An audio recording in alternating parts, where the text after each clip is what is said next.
우리 한번 옆에 분들하고 서로 인사하시겠습니다. 주님 힘내십시다. 우리 함께 힘내십시다. 요즘 여러분들에게 가장 큰 관심거리, 고민거리가 뭡니까? 역시나 코로나입니까? 네.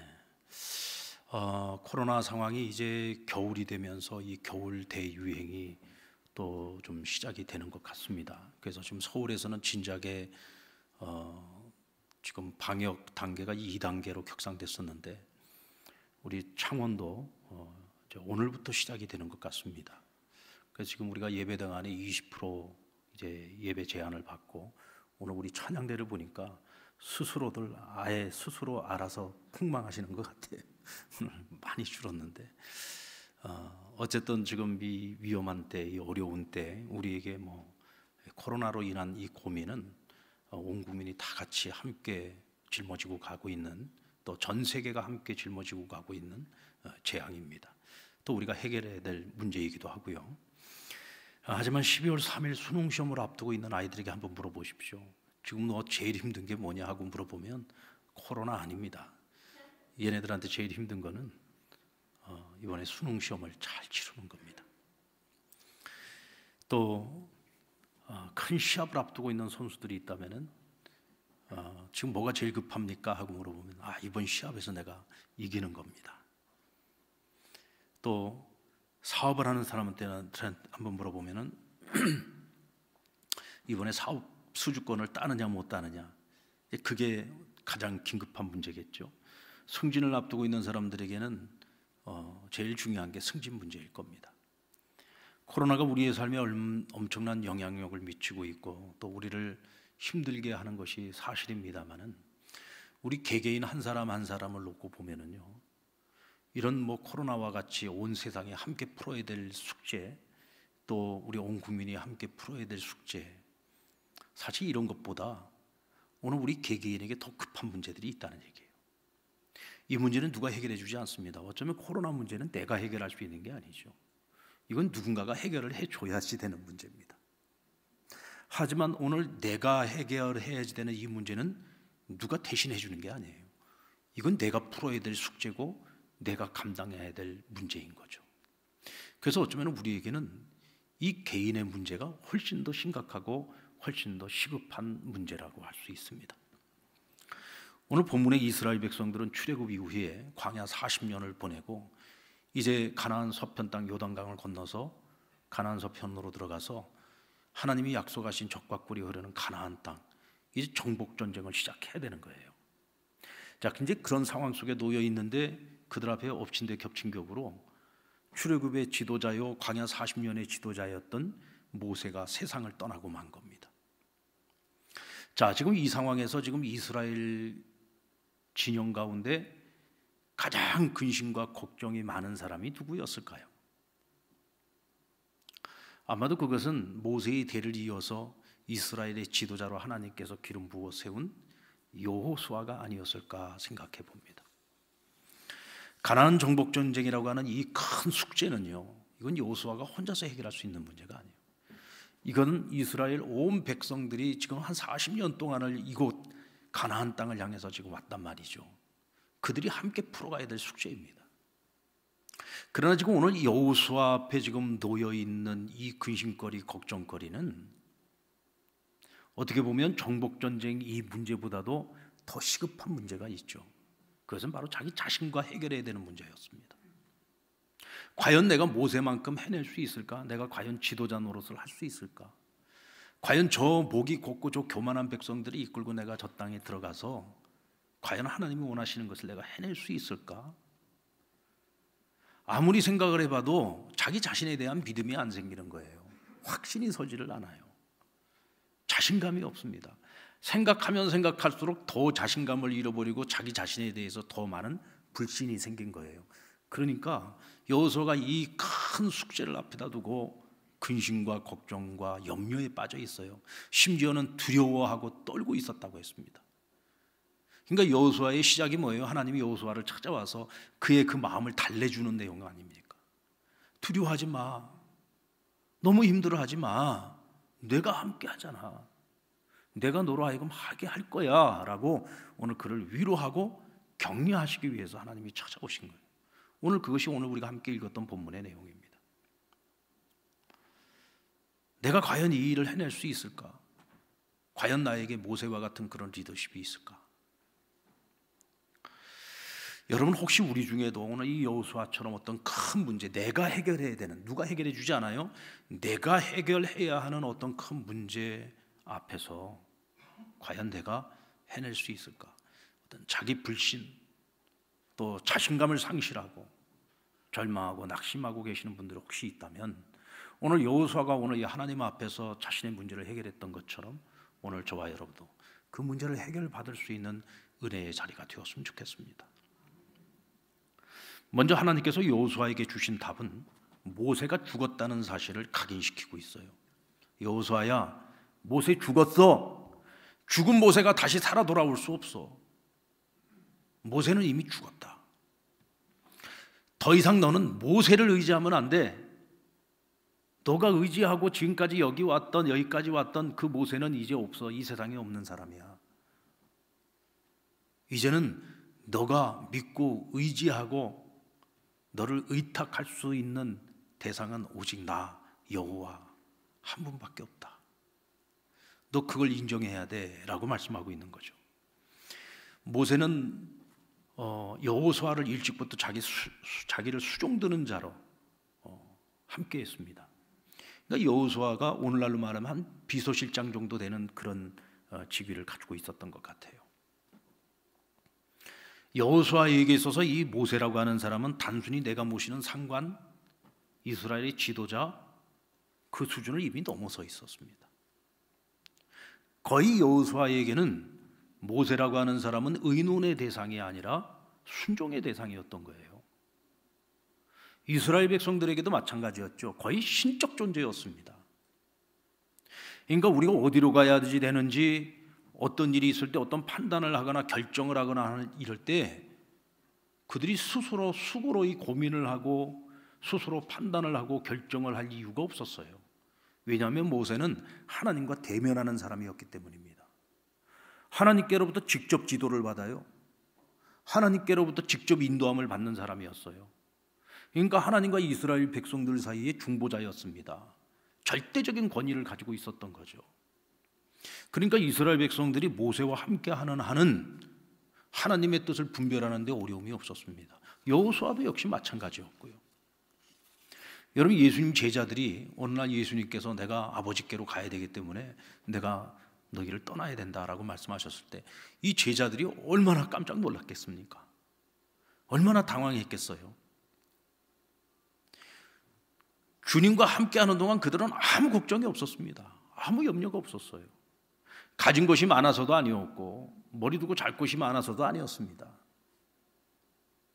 주님이 함께하고 있으면 어떤 문제가 있어도 그 문제를 늘 해결할 수 있었기 때문이에요. 주님과 함께하고 있는 동안에는요, 어떤 판단이나 어떤 결정의 문제를 자기들이 수고로이 할 필요가 없었어요. 주님께서 다 해주셨기 때문에. 근데 아직 본인들은 전혀 준비가 되어 있지 않다고 생각을 하고 있는데 예수님께서 떠나시겠다는 거예요. 아버지께로 가버리시겠다는 거예요. 얼마나 당황스럽고 멘붕에 빠졌겠습니까? 전 충분히 이해할 수 있다고 생각합니다. 왜 하나님께서 모세에게 가나안 정복 전쟁을 맡기지 않고 여호수아에게 맡겼을까요? 어쩌면 모세가 가나안 정복 전쟁까지 이루어냈으면요, 그는 신이 됐을 겁니다. 이미 그 전에도 모세는 이미 이스라엘 백성들에게 알게 모르게 신적 존재였어요. 근데 40년 그 지도한 것뿐만이 아니고 이제 가나안 정복 전쟁까지 완성을 해가지고 승리까지 거두었다? 그러면 모세는 이스라엘 백성들에게 우상 숭배의 대상이 되고 마는 겁니다. 하나님께서 그것을 우려하셨던 거죠. 오늘 여호수아가 이제 모세를 이어서 지도자가 됐습니다. 근데 여호수아에게 그보다 어떤 것보다 중요한 문제는 뭐냐면 그가 가장 먼저 해결해야 될 문제는 모세를 뛰어넘는 거예요. 모세로부터 완전히 벗어날 수 있어야 된다는 거죠. 이미 죽은 모세인데도 여전히 모세에게 매여 있는 거예요. 여전히 모세를 의지하고 있는 거예요. 너가 여기서 벗어나지 못하면 넌 절대로 지도자 노릇 못해 라고 말씀하시는 거죠. 모세를 극복해야 돼. 이제부터 그가 의지해야지 될 대상은 지도자 모세가 아니에요. 그는 이미 죽어서 없어요. 그가 의지해야 될 대상은 여호와 하나님이신 거죠. 그가 바라봐야 될 대상은 여호와 하나님이신 거죠. 그가 끝까지 붙들고 가야 할 분은 여호와 하나님이신 겁니다.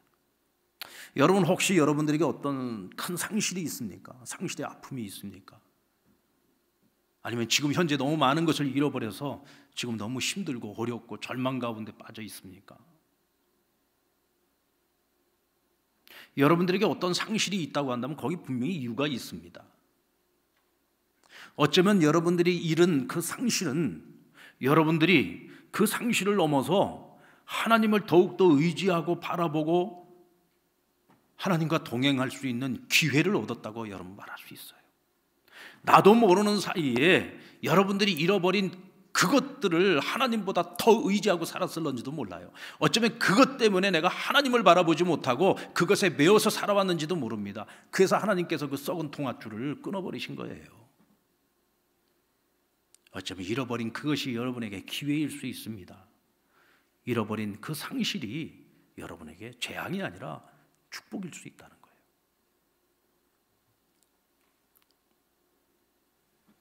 오직 하나님만 믿고 따라오라고 주께서 말씀을 하시고 난 후에 하나님께서 여호수아에게 약속하신 것이 있습니다. 우리 3절 말씀 보면 내가 모세에게 말한 바와 같이 너희 발바닥으로 밟는 곳을 모두 내가 너희에게 주었노니 그랬어요. 자, 아직 가나안 땅 밟지 않았습니다. 아직 전쟁을 시작도 안 했어요. 근데 뭐라고 말씀하십니까? 내가 모세에게 말한 것처럼 너희가 발바닥으로 밟는 모든 땅을 내가 너희에게 주었노니, 이 말은 완료형이에요. 이미 너희에게 주었어 라고 말씀하셔요. 여러분, 하나님께서는 약속하시면요 이미 이루어진 거예요. 단지 그것이 이루어지기까지 어느 정도의 시간이 필요하고 하나님이 그것을 이룰 수 있도록 우리를 만져가시는 시간이 필요하겠죠. 또 내가 준비해야 될 것, 내가 해야 할 일이 있어요. 그러나 분명한 것은 하나님 주시겠다고 했으면 주시는 거예요. 하나님이 이미 이루었다라고 말씀하시면 이미 이루어진 겁니다. 지금 내 눈에 보이는 게 아무것도 없어도 상관이 없어요. 약속이 있으면은 그 약속을 붙들고 살아가면 반드시 그 약속은 이루어지기 때문이에요. 아멘.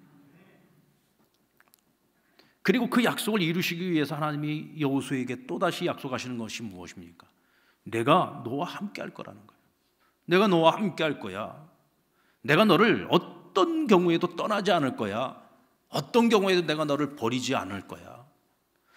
너 모세가 된 것은 모세가 무슨 특별하고 모세가 무슨 대단한 능력이 있어서가 아니야. 모세가 모세 된 것은 그가 나를 바라보았기 때문에. 내가 그를 모세를 모세되게 만든 거야. 너가 이스라엘의 지도자로서 그 역할을 할 수 있는 건 너가 가지고 있는 능력이 아니라 내가 너로 하여금 그 일을 할 수 있도록 만들 거기 때문에 너는 그 일을 할 수 있는 거야. 그래서 모세에게 내가 행한 것처럼 내가 너에게도 행하겠다고 약속을 해 주십니다. 여러분, 바로 여기에 나 스스로가 해결해야 될 이 숙제를 풀 수 있는 첫 번째 열쇠가 있는 거예요. 지금 나를 낙심하게 만드는 어떤 상실의 아픔이 있으면 그건 재앙이 아니라 하나님 내게 주시는 축복의 기회라는 사실을 믿으시고 내 인생에 두려움이 없이 앞을 향해 나아갈 수 있는 출발점이 될 수 있다는 사실을 믿으시기 바랍니다. 아멘. 잃어버린 것 가지고 낙심하지 마세요. 뭐 많은 걸 잃어버렸다고 뭐 이렇게 사느니 죽는 게 낫겠다. 우리 믿는 사람들 입에서 그런 말이 나오면은요 정말 그 입을 쪼아버려야 돼요. 절대로 해서는 안 될 말이에요. 하나님이 주신 생명인데 그 생명을 가지고서 내 뜻과 내 의지를 가지고서 죽고 사는 문제를 결정을 해요? 있을 수가 없는 일이에요. 여러분, 잃어버린 거 여기 미련 갖지 마세요. 인정하세요. 아, 잃어버렸구나. 이거 이제 내 거 아니구나. 이거 내 거 아니에요. 잃어버린 거는 상실된 건 내 거 아니에요. 자꾸 거기에 미련을 갖지 마세요. 오히려 내가 이거를 잃어버렸기 때문에 하나님 나에게 새로운 기회를 주시는데, 그 기회는 뭐냐? 썩지 아니할 동아줄을 잡을 수 있는 기회를 주시는 거예요. 하나님을 붙잡으세요. 하나님 바라보세요. 쓸데없이 썩을 것 붙잡지 말고 하나님 붙잡으세요. 그리고 이제 내가 해야 할 일은 하나님의 약속을 붙들고 인도하는 길로 나아가는 것인데, 여러분, 모세가 죽었다, 이 말은 이제 너가 이스라엘의 지도자가 되었다라는 뜻입니다. 이제 누가 대신해 주지 않는다. 네가 해야 할 일이다. 이제 너가 지도자야 라고 말씀하시는 거죠. 여러분, 우리의 주인이 누굽니까? 우리의 주인이 누구예요? 나의 주인이 누굽니까? 하나님이시잖아요. 근데 나의 주인이 하나님이시기는 한데, 내 인생을 살아내야 하는 것은 하나님이 대신 살아내는 게 아니에요. 그건 내가 살아내야 되는 거예요. 하나님 나를 도와주실 수는 있지만 내 인생, 내 삶을 살아내는 건 내 몫이란 말이에요.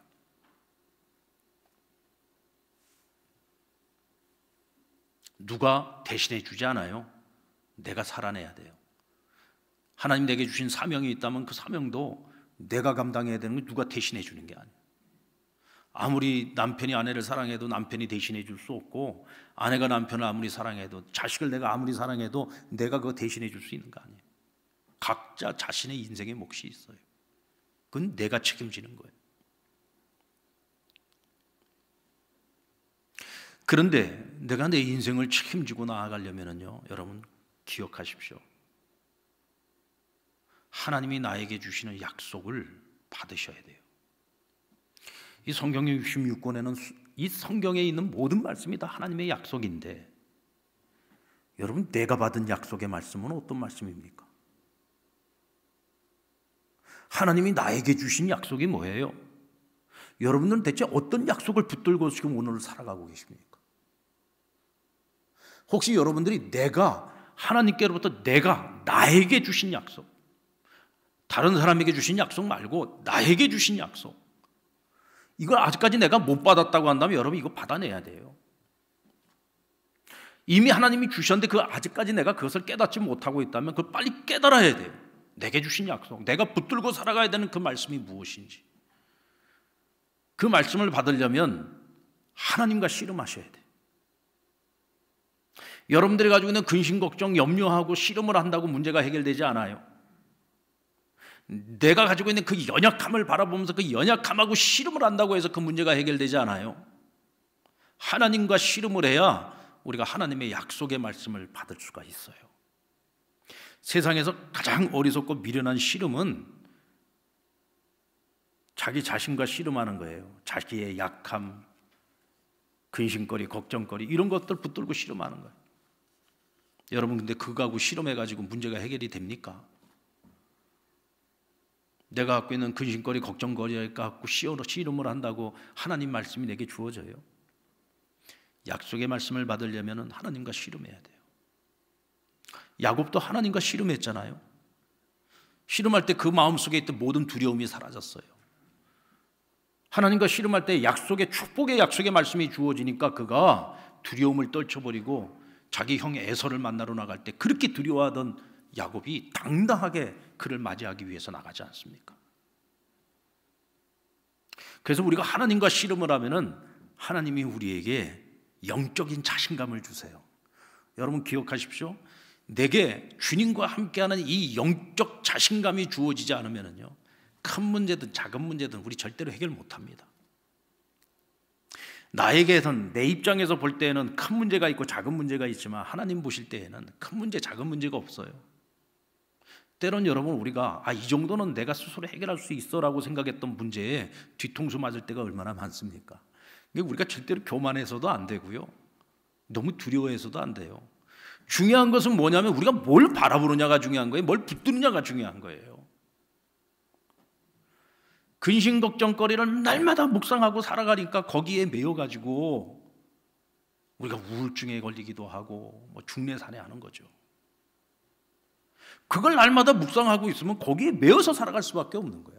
근데 하나님과 씨름을 하다 보면은 거기에 집중하느라고 근심거리도 염려거리도 다 잊어버리는 거예요. 그러면서 자연스럽게 하나님께 맡기게 되는 거예요. 하나님께서 이루어 가시는 것을 보게 되는 거죠. 아멘입니까? 이사야 30장 20절로 21절 말씀 같이 한번 읽어볼까요? 시작. 주께서 너희에게 환난의 떡과 고생의 물을 주시나 내 스승은 다시 숨기지 아니하시리니 내 눈이 내 스승을 볼 것이며 너희가 오른쪽으로 치우치든지 왼쪽으로 치우치든지 내 뒤에서 말소리가 내 귀에 들려 이르기를 이것이 바른 길이니 너희는 이 길로 가리라 할 것이며. 자, 이 말씀은 어떤 말씀이냐면 하나님을 기다리는 자들에게 하나님이 주신 약속이에요. 하나님을 기다리는 사람, 어떤 상황 속에서든지 하나님을 믿고 의지하고 또 하나님의 인도하심을 기다리고 있는 사람들. 그런데 그들에게 고난이 찾아올 수 있대요. 환난이 찾아올 수 있대요. 그런데 내가 한 가지는 꼭 약속해 줄게. 내가 스승을 숨기지 않을 거야. 내가 너희의 길을 지도해 줄 스승을 숨기지 않을 거야. 그래서 때로는 너희가 좌로도 치우치고 우로도 치우치고 길을 잘못 걸어갈 때 내 뒤에서 말하는 이가 있을 거야. 그 길 아니야. 이 길 아니야. 너 이 길로 가야 돼. 이 길이 바른 길이야. 그래서 우리가 가야 되는 바른 길을 지도해 주시는 일을 하나님께서 붙여주시겠대요. 여러분, 오늘 갈 바를 알지 못하는 저와 여러분에게 이 약속의 말씀이 내게 주시는 약속이 될 수 있기를 주의 이름으로 축원합니다. 여러분, 갈 길을 모르고 우리가 막 헤매고 있어요. 잘못된 길로 가고 있을 때 누군가가 등 뒤에서 바른 길을 지도해 준다면은 우리가 아무 걱정할 거 없잖아요. 염려할 거 없잖아요. 잠언 3장 6절 말씀에 너는 범사의 여호와를 인정하라. 그리하면 그가 내 길을 지도해 주시리라. 우리 그냥 하나님을 인정하면서 그 길을 걸어가다 보면 하나님께서 우리 길을 지도해 주신대요. 지금 내 눈앞에 아무리 불확실성의 미래가 우리 앞에 지금 있고 정말 걱정할 것도 많고 염려할 것도 많고 뭐 도무지 이게 길이 보이지도 않는데, 근데 여러분, 하나님이 약속해 주시잖아요. 주께서 그 길을 지도해 주실 거야. 주께서 너와 함께 할 거야. 주께서 너를 버리지 않고 너를 떠나지 않을 거야. 너를 위한 스승을 두어서 너가 어디로 가야 할지를 등 뒤에서 말해줄 거야. 할렐루야. 여러분, 누구와 씨름할 겁니까? 하나님과 씨름하세요. 그러면 이 일이 이루어집니다. 그리고 형통의 길을 알려주시는데 7절 말씀 같이 읽어보겠습니다. 7절 시작. 오직 강하고 극히 담대하여 나의 종 모세가 내게 명령한 그 율법을 다 지켜 행하고 우로나 좌로나 치우치지 말라. 그리하면 어디로 가든지 형통하리라. 형통의 법칙 뭐 너무나도 단순하고 당연한 거죠. 너희의 입에 하나님의 말씀이 떠나지 않게 하고 그 말씀을 주야로 묵상하고 그 말씀을 붙잡고 실천하라는 거예요. 그 말씀을 다 행하라는 겁니다. 그러면 형통할 것이다. 그럼 우리가 어떻게 하나님의 말씀을 붙들고 실천할 것인가? 8절에 보면 그 내용을 말씀해 주고 있어요. 8절 같이 읽겠습니다. 시작. 이 율법책을 내 입에서 떠나지 하지 말며 주야로 그것을 묵상하여 그 안에 기록된 대로 다 지켜 행하라. 그리하면 내 길이 평탄하게 될 것이며 내가 형통하리라. 뭐 쉽게 말씀을 드리면 하나님의 말씀을 묵상하라는 거예요. 하나님의 말씀을 암송하라는 거예요. 그리고 그 말씀대로 실천하며 살아가라. 그러면 말씀이 내 길을 인도해 주실 것이고 결국 내 삶이 형통할 것이다. 여러분들, 우리가 하루를 살면서요 흘려보내는 시간이 얼마나 많은 줄 압니까? 정말 내가 어떤 일에 집중해서 그 일하는 시간들을 제외하고 거의 대부분의 시간은 그냥 흘려보내는 시간들이 많아요. 그 흘려보내는 시간들을 어떻게 보내느냐, 이게 정말 중요하죠. 쓸데없이 근심 걱정 염려가 많은 사람들은요 그 근심거리 걱정거리 가지고 하루 종일 거기에 매여가지고 그거 묵상하면서 사는 거예요. 그러니까 우울한 마음이 찾아오고 죽고 싶은 마음도 생기는 거죠. 하나님 말씀을 묵상해 보세요. 말씀을 묵상하면서 그 중에 하나님 내게 주시는 음성을 듣고자 귀를 기울여 보세요. 근데 무슨 딴 생각을 할 시간이 있습니까? 짬나는 대로 여러분 하나님 말씀을 암송해 보세요. 여러분 성경 구절 암송이 쉬워요, 어려워요? 성경 구절 암송하는 거 쉽지 않습니다. 실컷 난 다 외웠다고 생각하는데 뒤돌아서면 다 잊어버려요. 그래서 계속해서 외워야 되는 거예요. 성경 구절 하나 잊어버리지 않고 계속해서 내가 암송하고 있으려면은 여러분 100번, 1000번을 내가 읽고 입술로 말하고 머릿속으로 기억하고 계속 반복을 해야 그것이 내 것이 되는 거예요. 저희 교회 은퇴 장로님 중에 성경 구절 400구절 암송하신 분이 계세요. 별로 놀라지도 않아. 다 매일이라고. 성경 구절 400구절 암송하셨다니까. 그 왜 그럼 성경 구절 400구절을 암송을 했느냐? 이 장로님 꿈이 운전을 하고 가면서 아내에게 성경 구절을 계속 읊어주는 게 이 꿈이에요. 그래서 내가 부인 권사님한테 그게 좋냐고 물어봤더니 좋을 때도 있는데 싫을 때도 있대. 좀 딴 얘기도 하고 싶을 때가 있는데 그냥 차만 타면 성경 구절을 계속 외우니까. 근데 말은 그렇게 하는데 속으로는 너무 기뻐하는 것 같아요. 그렇잖아요. 사랑하는 남편이 딴 생각 안 하고 날마다 말씀으로 충만 해가지고 그냥 입만 열면 성경 구절이 그냥 술술술술 나오고. 여러분 말씀을 내 안에 담고 날마다 입술로 성경을 그렇게 내 입술로 고백을 하면서 살아가면 나도 모르는 사이에 내 삶이 그렇게 사라지게 돼 있어요. 아멘. 그냥 머릿속에 마음속에 온갖 세상 생각들로 그냥 가득 채우고 살아가면은요 우린 죽어요. 죽어. 근심거리가 많아질 수밖에 없지. 걱정거리가 많아질 수밖에 없고. 그러니까 쓸데없는 걸 날마다 묵상하고 쓸데없는 거 날마다 암송하면서 살아가니까 내 안에 가득가득 채워놓고 살아가니까 쓸데없이 시간을 흘려보내고 마는 거예요. 저희 아이가 참 재밌는 얘기를 하나 해줬어요. 하루는 방구를 끼는데 방구를 시원한 방구를 못 끼고 그날 지리는 방구를 꼈대요. 근데 우리 핸드폰에 보면은 진이라고 하는 이름의 AI가 깔려 있어요. 그래서 핸드폰을 보고 진이야 CCM 틀어줘 그러면 지가 알아서 CCM을 탁 틀어줘요. 여러분 그거 써먹어 봤어요? 내 핸드폰에 그 기능이 다 있는데도 써먹을 줄을 몰라서 지금까지 안 써먹으신 거예요. 아니 진이야 뭐 해줘 요 말이 귀찮아서 안 하신 거야. 지금까지 한번 써먹어 봐요. 진이야 오늘 날씨 알려줘 그러면은 지가 알아서 다 알려준다니까. 별로 놀라지도 않아. 근데 우리 아이가 그날 지리는 방구를 꼈대요. 근데 갑자기 진이가 대답을 하더래요. 네, 무엇을 도와드릴까요? 얘가 깜짝 놀란 거야.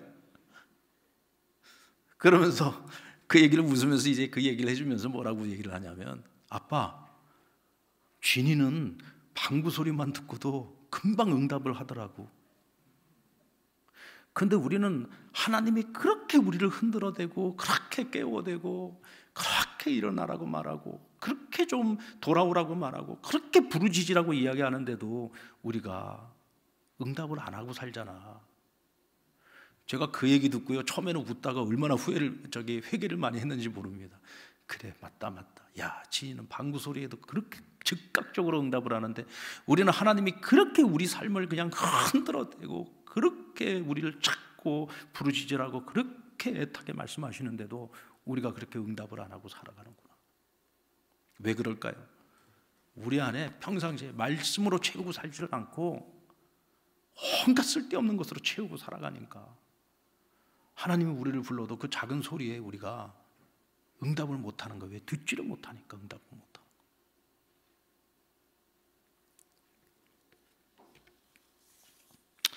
여호수아는 이 하나님의 약속의 말씀을 받고 난 후에 1장 10절부터 이어지는 말씀에 보면 그가 자기 자신에 대한 불신, 영적 자신감이 없어서 내가 어떻게 해낼 수 있을까? 이런 불안감, 이런 근심과 염려 이런 것들 더 이상 찾아볼 수가 없어요. 한번 볼까요? 10절, 11절 말씀 같이 읽겠습니다. 시작. 이에 여호수아가 그 백성의 관리들에게 명령하여 이르기를 진중에 두루다니며 그 백성에게 명령하여 이르기를 양식을 준비하라. 사흘 안에 너희가 이 요단을 건너 너희 하나님 여호와께서 너희에게 주사 차지하게 하시는 땅을 차지하기 위해 들어갈 것임이니라 하라. 자, 여기 두려움이 없죠? 의심도 없죠? 염려도 없죠? 관리들을 명령해서 빨리 너희 그 백성들을 두루 관찰하고 그들에게 가서 명령하라는 거예요. 우리 사흘 후에 떠날 거야. 하나님이 약속한 가나안 땅을 향해서 진군할 거야. 그러니까 식량을 준비해, 전쟁을 할 준비를 해 하고 즉각적으로 하나님께서 명령하신 대로 백성들을 이끌어 나가고 있는 거예요. 머뭇거림이 없어요. 왜? 하나님 약속의 말씀 받았기 때문에. 이제 더 이상 모세에게 매이지 않아요. 왜? 하나님이 나와 함께 하시기 때문에. 어떤 상황 속에서도 하나님께서 나와 함께 하셔서 나를 형통하게 하실 것을 믿기 때문에. 왜요? 나는 오늘도 주의 말씀을 묵상하고 주의 말씀을 붙들고 발걸음을 내딛기 때문에. 여러분, 오늘 이 말씀을 듣고 난 후에 우리가 지금 해야 할 일이 무엇입니까? 오늘 여러분들에게 어떤 문제가 있습니까? 두려움이 있습니까? 어떤 큰 상실 때문에 괴로워하고 있습니까? 어쩌면 그것은 나를 돌아볼 수 있는 기회요, 나를 점검할 수 있는 기회요, 우리 가정을 돌아볼 수 있는 기회요, 우리가 우상이 아닌 하나님을 다시금 붙들고 하나님을 바라볼 수 있는 기회요,